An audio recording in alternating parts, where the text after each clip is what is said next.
Esse é um Gazine especial, porque como eu faço uma pesquisa de pós-doutoramento sobre os artezines, eu vou elucidar uma relação mental que eu fiz. Nessa semana, na terça-feira, passou o Provoca da TV Cultura. Nós estamos no dia 2 de abril de 2023. Foi no dia 28, na terça-feira de março, 28 de março, e houve uma reprise no dia 29 de março, na quarta-feira, do mesmo programa. Eu assisti 2 vezes e na internet também. É um programa com a entrevista do Demo... Deixa eu lembrar o nome dele aqui, só um instante, por favor. Demi Getko. Está ele aqui no Provoca. É este senhor aqui à direita. Vou ampliar um pouco aqui para vocês verem. Este aqui. E ele é uma sumidade no assunto da internet. Qual a relação que eu fiz? Coincidentemente, quando estava começando o programa, eu estava me perguntando, houve uma dessas coincidências, assim como existe o gene, né? Existe o meme. A teoria do meme é do Richard Dawkins. O meme seria a contraparte do gene, só que como ideia, não como aspecto, não com existência física, e sim com existência ideária, mental. Então o meme, que deu origem aos memes que são usados hoje em dia na internet, eu tenho até um artigo sobre meme que é meio antigo já, tem algumas décadas, acho que umas 2 décadas, sobre o meme nas histórias em quadrinhos, mas o meme com relação, por exemplo, aos quadrinhos, que tem a ver, por exemplo, as HQs poéticas que começaram a surgir no Brasil, então começaram a se espalhar, então o meme tem a ver com essa transmissão de ideias, né? É mais ou menos isso, tem a ver com a teoria do Richard Dawkins, depois vocês pesquisam.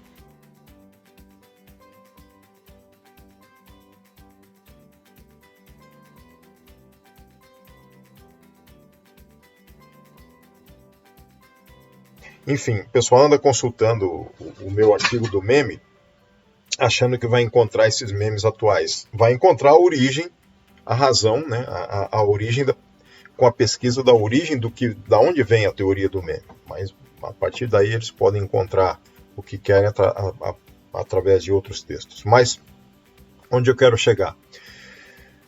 Esse meme, ele deu o ar da graça quando eu estava começando a assistir o programa. Ao mesmo tempo, imaginei, eu mexo com fanzines. Os fanzines são libertários, anárquicos, não estão atrelados a nada, são soltos. Começaram a existência deles como boletins no final de 1929 para 1930 nos Estados Unidos, mas com uma mentalidade de que se eu não sou um profissional autor, eu posso ser um autor amador e criar a minha própria publicação.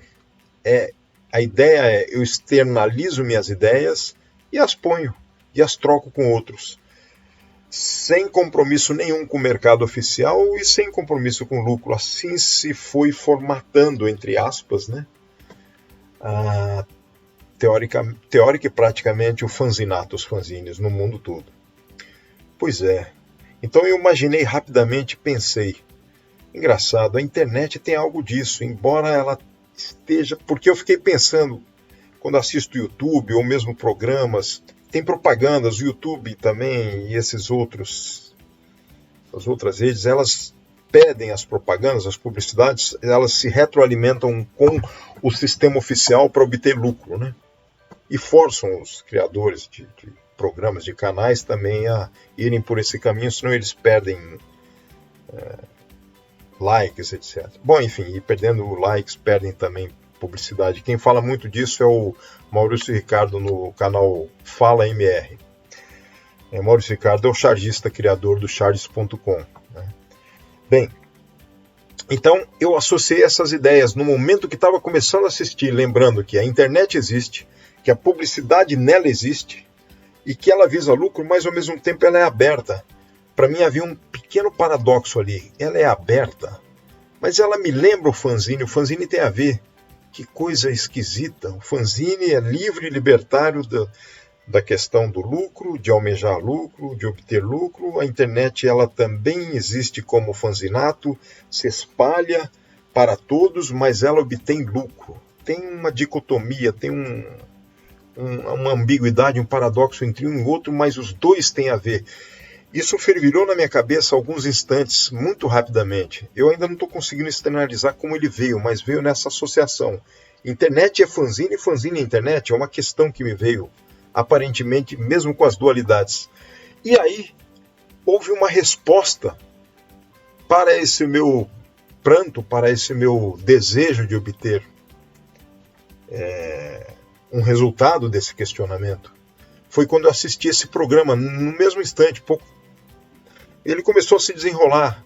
E essa entrevista com o Demi Guético chegou um determinado momento que me esclareceu tudo. E eu vou mostrar para vocês aqui o trecho e vou comentar. O trecho é esse aqui. Prestem atenção na fala deles. Essa é outra visão que eu me permito, digamos, seguir uma linha mais do Steve Crocker e tal. Eu não acredito que a internet tenha uma característica militar. Ela foi gerada com dinheiro militar. A ARPANET foi criada com recursos, financiada por humanos. Mas o pessoal envolvido nisso, veja que a ARPANET, a data de criação é 69, é o cerne da contracultura norte-americana. É o ano de Woodstock. Woodstock é de 69. Claro. Então esse pessoal envolvido nisso era o pessoal que estava nas universidades saindo nesse caldo. Então a internet não tem chave de desliga, não tem centro de controle, é totalmente descentralizar a cooperação. Ele remeteu aos criadores da ideia básica da internet, que são esses três. Eu vou mencioná-los daqui a pouco novamente, e que estão vivos e que trabalham com isso até hoje, e vem dessa esteira de Woodstock, enfim, dos hippies, entre aspas, da contracultura. Eles vêm nessa abordagem. Prestem atenção nessa continuidade aqui. Eu vou pôr uma continuidade de alguns segundos só e aí eu volto. E aí finaliza o vídeo. Depois vocês vão ter o link para assistir tranquilamente, caso queiram assistir a entrevista inteira. Mas ela se encontra com a estratégia militar por ser descentralizada, que era a Guerra Fria, né? Que não tinha como destruir uma central. Então, o que me foi dito pelos que ainda estão vivos na época do Steve Crocker, assim, nós recebemos uma encomenda de fazer uma rede que fosse extremamente resistente. Não que fosse uma rede controlada, mas que fosse resistente, mesmo porque ninguém estava preocupado em controlar, não. Estava preocupado em poder manter a comunicação. Manter ela ativa, né? Resistente, manter a comunicação e não controlada. Tem muito a ver com o fanzinato e com o ideário da liberdade do anárquico. Então, esses três pivôs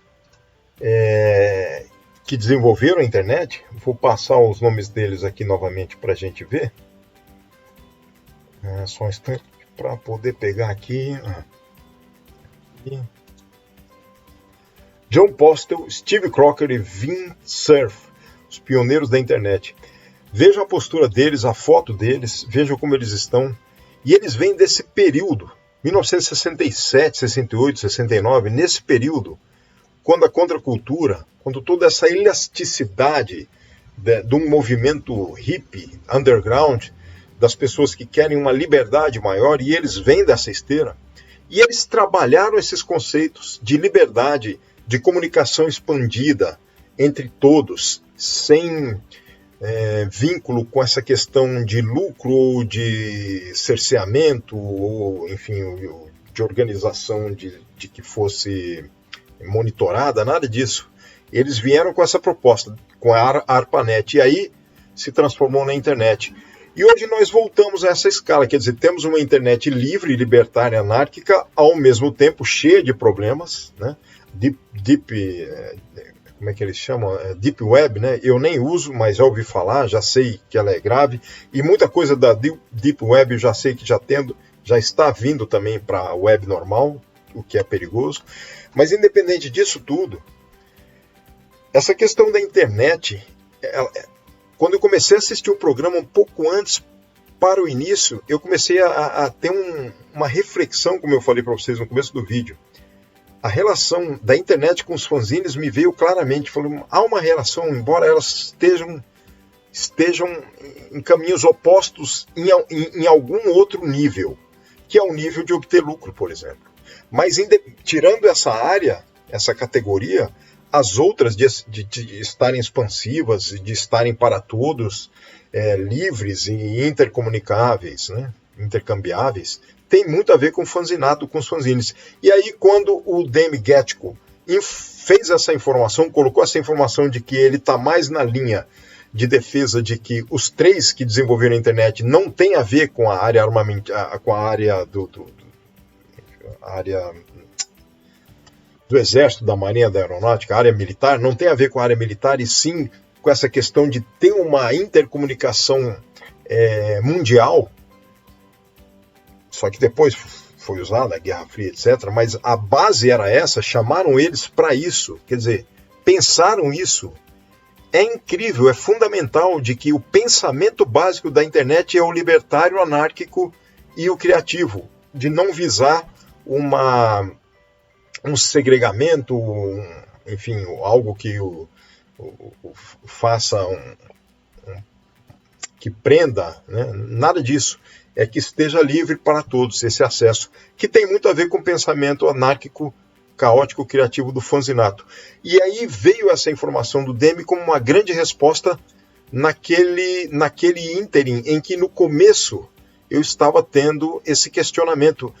Essa coincidência, mais que junguiana, da proposta mental que eu tive, a elucubração mental, o questionamento mental com a resposta que me veio depois, me elucidou muito, porque eu também achava que a internet veio com essa questão militar, mas não.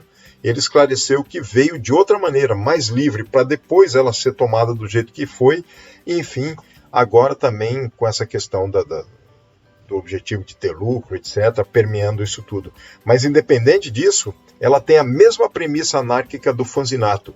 Então, eu quero deixar esse registro aqui, porque eu pensei até em usar no meu projeto de pós-doc ou no relatório final, de alguma maneira, como parte da pesquisa, já que isso elucida um pouco desse âmbito da natureza humana de intercomunicação que tem a ver com os fanzines e também com a internet que se espalha, que se espraia pelo planeta. Então, quis deixar esse registro para eu também não me esquecer, e de tal maneira que isso me instigou nessa semana com a coincidência e também a incidência desse memetismo, desse meme, em que eu tive uma ideia de questionamento e essa ideia me foi respondida logo a seguir, sem eu imaginar. Eu não previ o que ele iria dizer, o que esse pesquisador, nem o conhecia, iria dizer no programa, e ele acabou respondendo o meu questionamento que veio antecipadamente sobre isso, de uma forma que eu não imagino racionalmente que ela viria se o programa não tivesse essa conotação com esse tema relacionado. E tem a ver com a física quântica, no sentido de que passado, presente, futuro e distância, elas não existem como nós pensamos. Elas existem como quanta, como energia, espaço temporal, como Einstein mesmo deduziu. A própria questão de que os físicos desenvolveram teorias de que o espaço, a distância também pode não existir, pode haver saltos, né?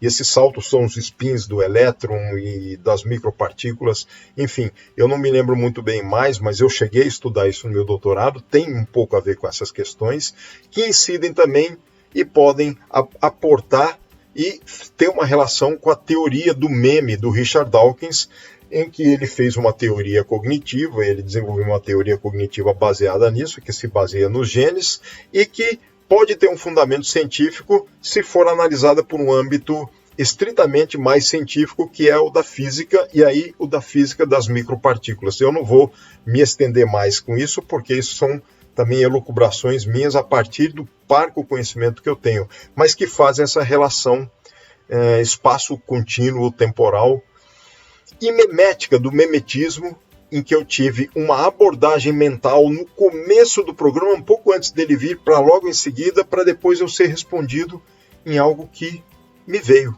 Enfim, é isso. Esse é um Gazine especial sobre essa questão do fanzinato libertário e da internet que, teoricamente, na prática, ela se iniciou libertária com esses 3